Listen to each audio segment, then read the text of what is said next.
This is the tomatoes. Here we are, late August. They're still green, green, green.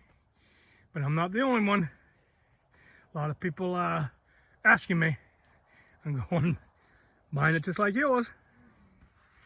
So you can see the black plastic. We just do that for weed control. I don't notice any difference at all, getting more or getting less.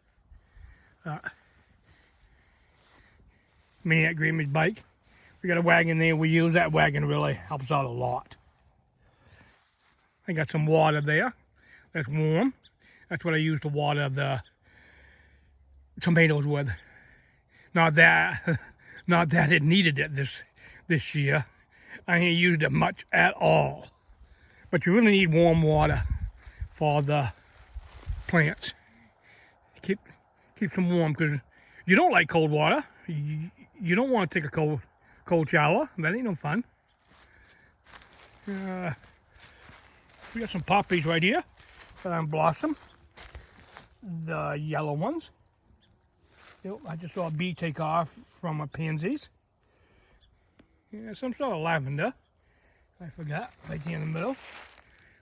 The basil, we grow that on the crop cover. You gotta pull the crop cover off every so often. Pull out the weeds.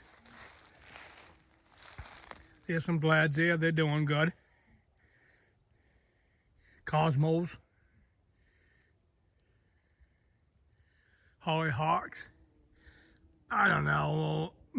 Many at Granby didn't want to do this, so I'm trying to do it. There's some sort of Mexican sunflowers. I don't know. So, Sweeney there, a whole bunch of it. It kind of a little bit too much. No, I don't mind it, but when it really starts to, I don't know, get like 20 feet square, that's kind of enough.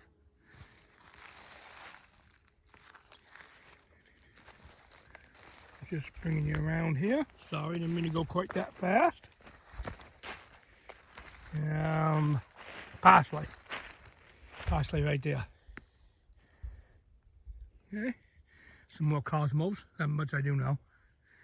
We're on the back side of the tomatoes right now. Yeah, them cages, they might be 5 feet tall. But of course, it's not a big deal to grow tomatoes 6 feet tall. That's pretty easy to do.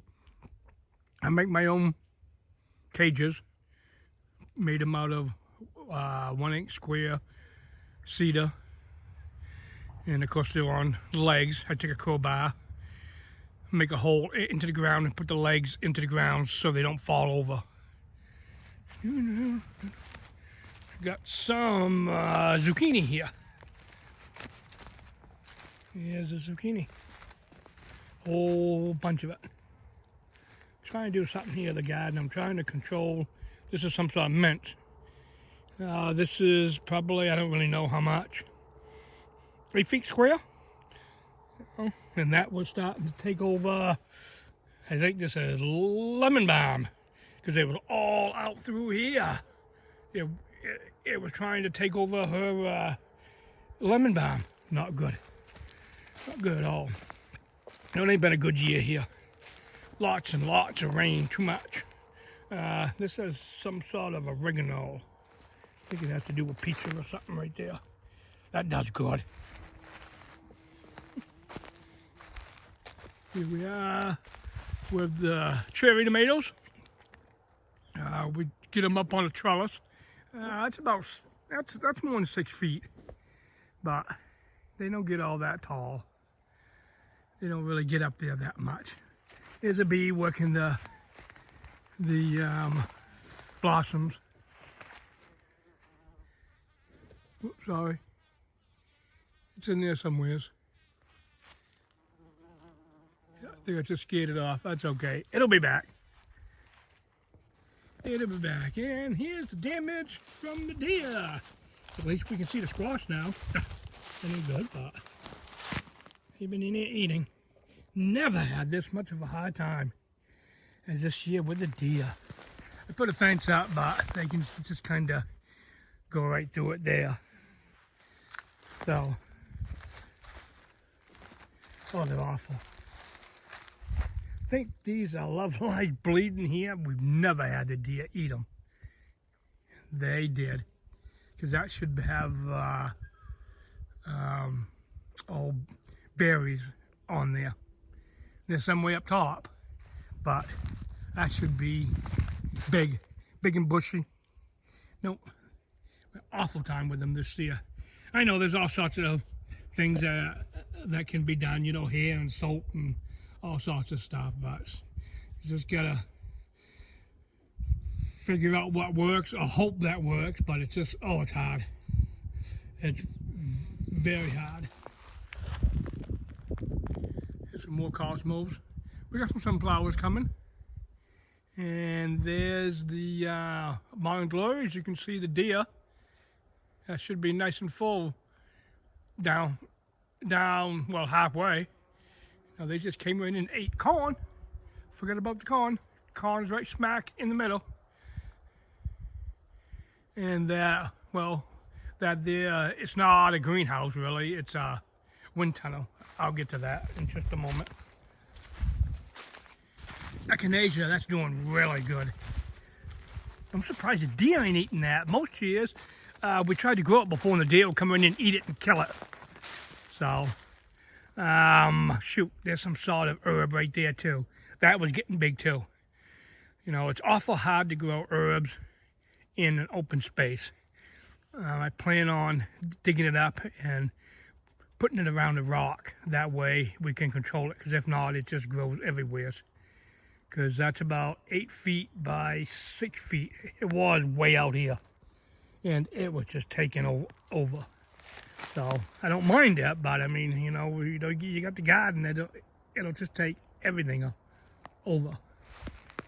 That's the other side. That's well, I don't know what to say, the front side of the morning glories. Just use cattle panels for a hoop. That's all I did. Okay, let's see if we can get you over here where the echinacea is. I'm just moving the corn aside. I guess you heard that. Oh, that's doing good. Borage right here. Here we go again. The bees, they really like borage. Okay, raro. I tried to stand it up this year. It kind of gets, well, this year we've had so much water. It's just not doing, it should be much brighter. It's kind of like a dull color. I don't know if this is picking up the bees or not, but there's many around this borage. Yeah, right there. Them little poor things, they work so hard. But no, this raro, this should be looking bright. And it's not.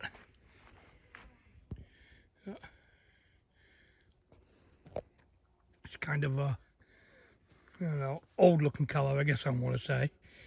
But with all the rain, I don't wonder any. The rhubarb.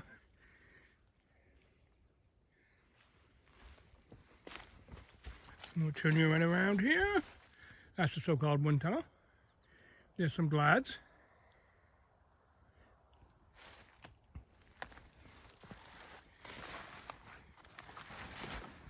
Nice place to sit down and enjoy the garden.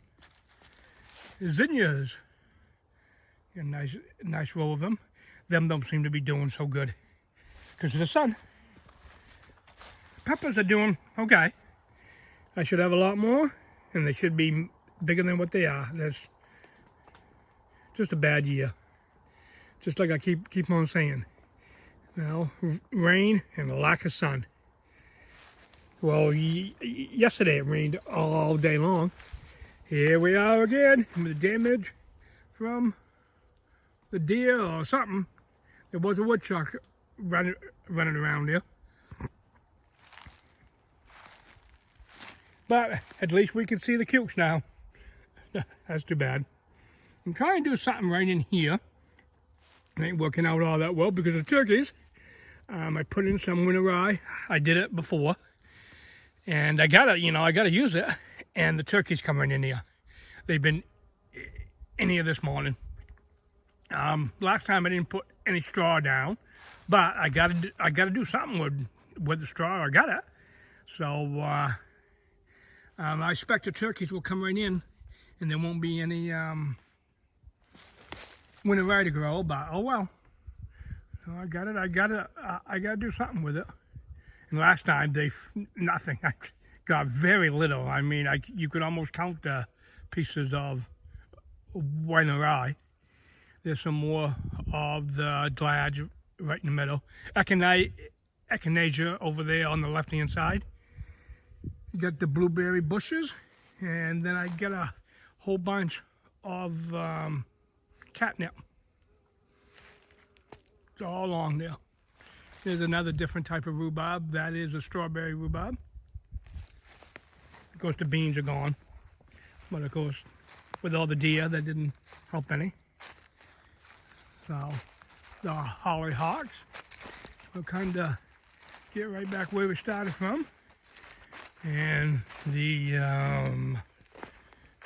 celery, that's doing good. And Brussels sprouts ain't going to amount to nothing because of all the deer and the woodchucks. So, there's the wind tunnel. We were just in there.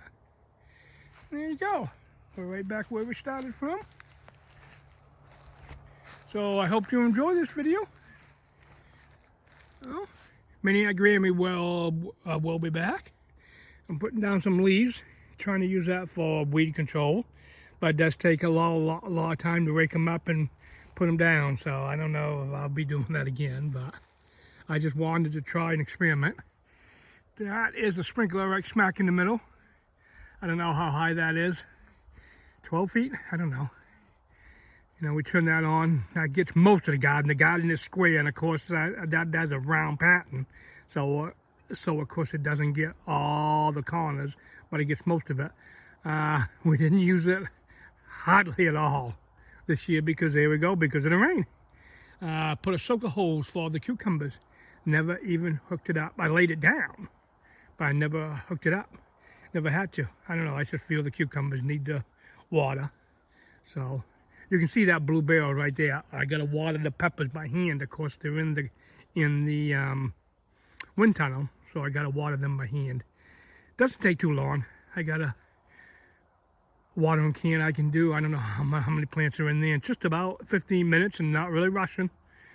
You know, I put a little bit of I put a half of a 5-gallon bucket, and then I plant the pepper inside there, and that way the water stays right where the pepper is. And that works out good. You know, I don't know, maybe a couple inches where there's no soil, so the water stays right there. I don't know how many pepper plants are in there, 36 maybe, guessing. So, you know, it doesn't take too long to water them. I can do it first thing in the morning. It's just about 15 minutes. But there's a garden tour right there. I shouldn't forget the hydrangea, I guess. Here it is. That's looking good. Maybe the blossoms should be bigger, but that's the way they are. I can't do much about them. We got lilacs over there. I thinned them out a lot last year. Maybe in the fall I thinned them out a lot. They were always getting pretty thick, coming coming into the garden. So, but there's the video. Of course, you know the routine. Like and subscribe. You never know what's going to be on our videos. God bless.